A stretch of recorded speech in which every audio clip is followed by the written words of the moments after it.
Hey, what is going on, guys? This is the SS Ultimate Goku back with another video to do my Dragon Ball Daima Episode 7 English dub review. Very good episode. The episode starts off with Pansy um, admitting that the ship engine quit because of the luggage she passed that exceeded the weight limit after analyzing it when it crashed. So she had to go and make the repairs to the engine and had to ditch some of the stuff. She talked about some of the essentials of the luggage, like the, stuff that they needed, camping stuff and whatnot. Meanwhile, while she's fixing it, Goku has to take a number two. He had to take a number two. Kind of like a Dragon Ball-ish type thing here. Kind of going back to that. Goku asked for the TP, which I don't know why they had to call it TP, because it's just toilet paper. He asked Pansy for toilet paper, and so he gave it to her, or she gave it to him, but threw it to his face. Goku goes into the bush there, and he does his business. While he's doing his business, there are two men from the people from the previous episodes that are trying to find him. How coincidental that Goku was taking a bathroom break while this is all going down. So they see the three people. They ask what their business are. Supreme Kai Shin basically says that he's from Universe 2. Glorio says he's from Universe 1. Or not. Demon Realm 2 and Demon Realm 1. Okay. They do see the collar on Pansy. But I just don't get the whole thing with Pansy. She's the princess of Universe 3, so why does she have a collar on? I guess because Goma is like the main king of all of them. That's why, I guess. I don't know. But I just thought that was kind of interesting in itself. They convince them that they're not that he's not there, that Goku's not here, and that they haven't seen him, and that basically that they're vacationing, basically, and that Pansy's their guide. So they leave, and they finish up the engines and repairs, and then they take off with leaving behind some of the non-important luggage. Shin, while they're in the ship, basically explains that his older brother and, or I'm sorry, not older brother, younger brother and older sister, are siblings that stayed into the demon realm due to just they just didn't like it. They didn't like the they didn't like the power of being a Kai, I guess. But no, basically they just didn't like it. And I guess he's like about 200 years apart. They're like 200 years apart or whatever. Yeah, I did like how they did show the origins of the Spring Kai. Um, you know, how he was born and like how are they born. I thought that was kind of cool. That them doing that. They come off like a tree thing or whatever. So yeah, and then Then camp. They camp out. Also, I should mention that Goku butchered Glorio's name again. And he keep asking, "You're doing that on purpose?" And he's like, "No, I'm not. I'm seriously not." And so he kind of tries to pronounce it again. He almost is correct, but he's not close enough. For Gloria's like, he's like, he'll learn. Then we get to the camping. They're camping in the cave. And so then they sleep. And then they were also saying that Goku, Goku hasn't taken a bath yet or shower. They think he smells now. Like, everyone's smelling. I'm like, yeah, well, they smell because like they freaking haven't taken a shower or bath in like days now. Come on now. But anyways, so then after this, Glorio is secretly contacted by Arinsu, Supreme Kai's older sister, which basically reveals that Glorio is not really being truthful and is kind of a spy. Kind of interesting when you think about it, since, well, what's he gonna do? And we'll get that later in the episode. But it's yeah, it reveals his intentions. We also see that Supreme Kai Shin also like opened his eyes to this. So he might already know. I mean, he already was keeping an eye on him, but now he definitely got to be more on alert because yeah. Then after this, we see what appears to be a bull with purple skin that is talking and basically wants to eat our heroes for breakfast. Meanwhile, while Goku and Glorio argue on who's going to take the bull down, which Goku also thinks it's a cow, they basically are arguing, and that ends up deciding for them to get into a fight, a sparring fight. They take it outside and they completely ignore the bull or the cow, whatever you think it was.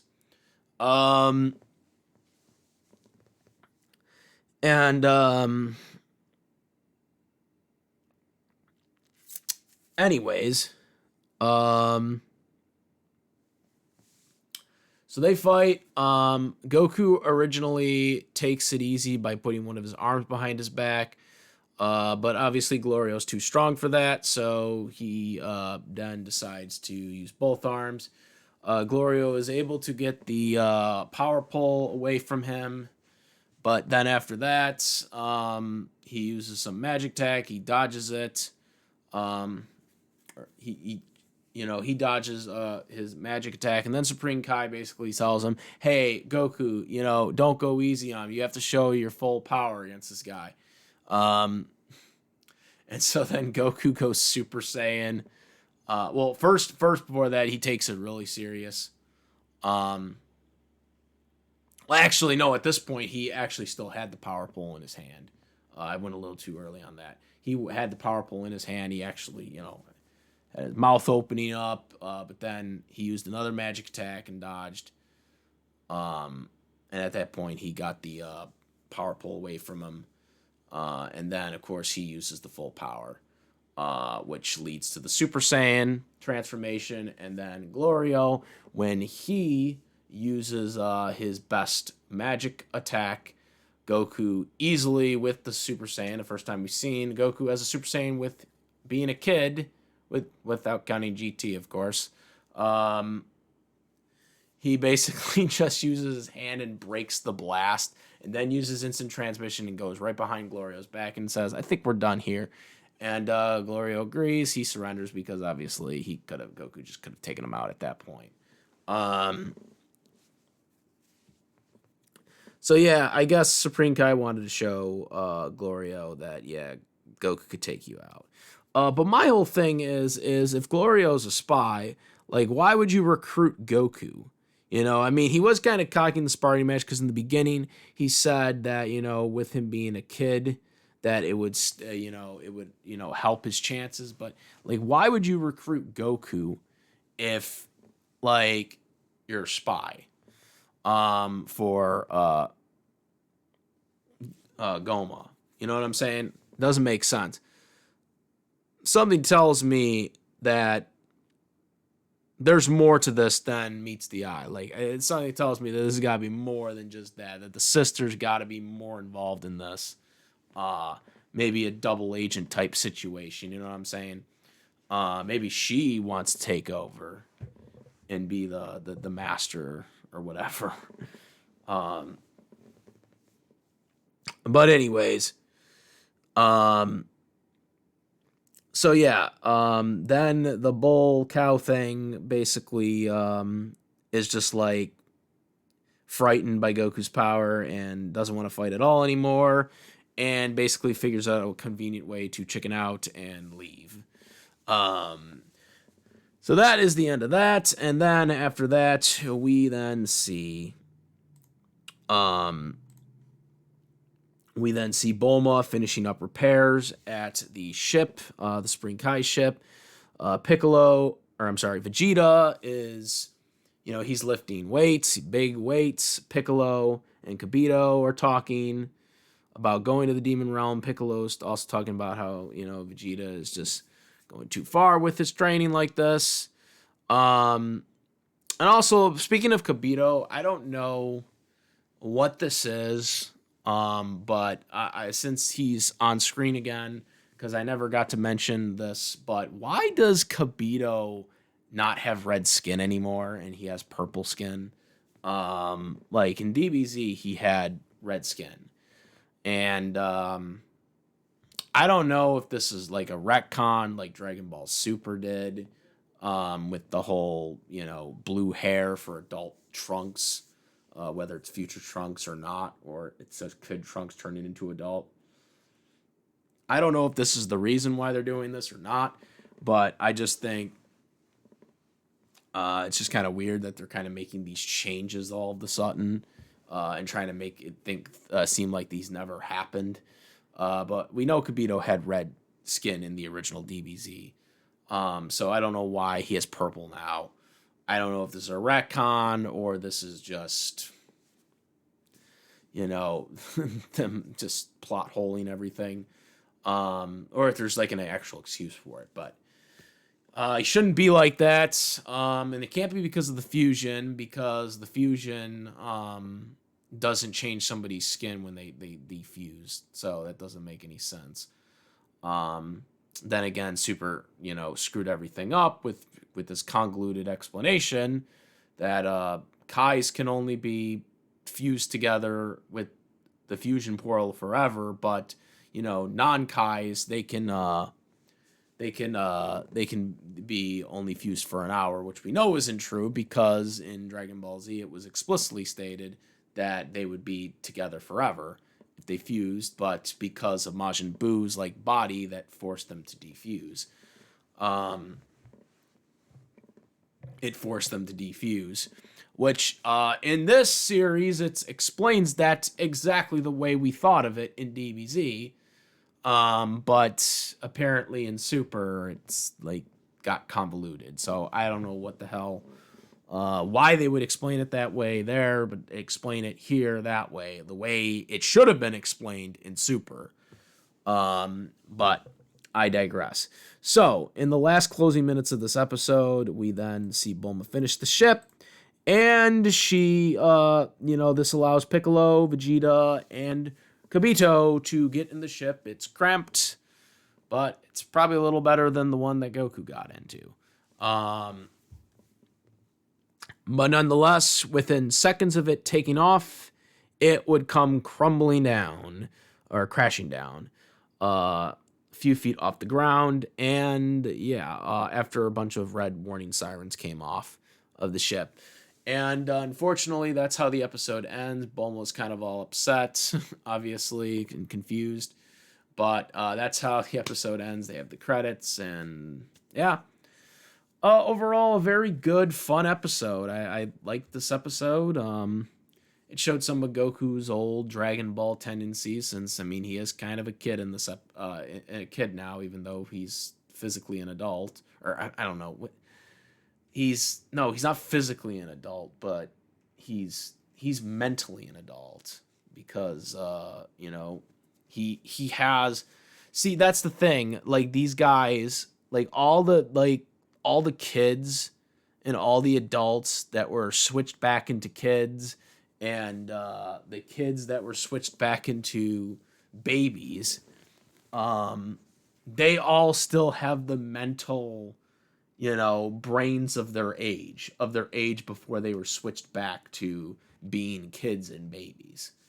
Trunks and Gotenks knew that they were still, they knew who they were, like they knew like everything, like they understood what happened to them when they turned into babies. You know what I'm saying? So yeah, that's kind of how they got this going with this wish. But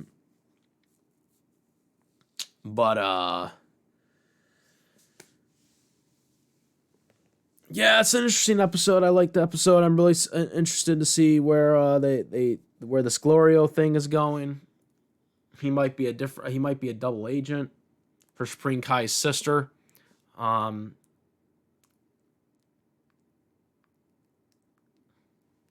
but yeah, good episode.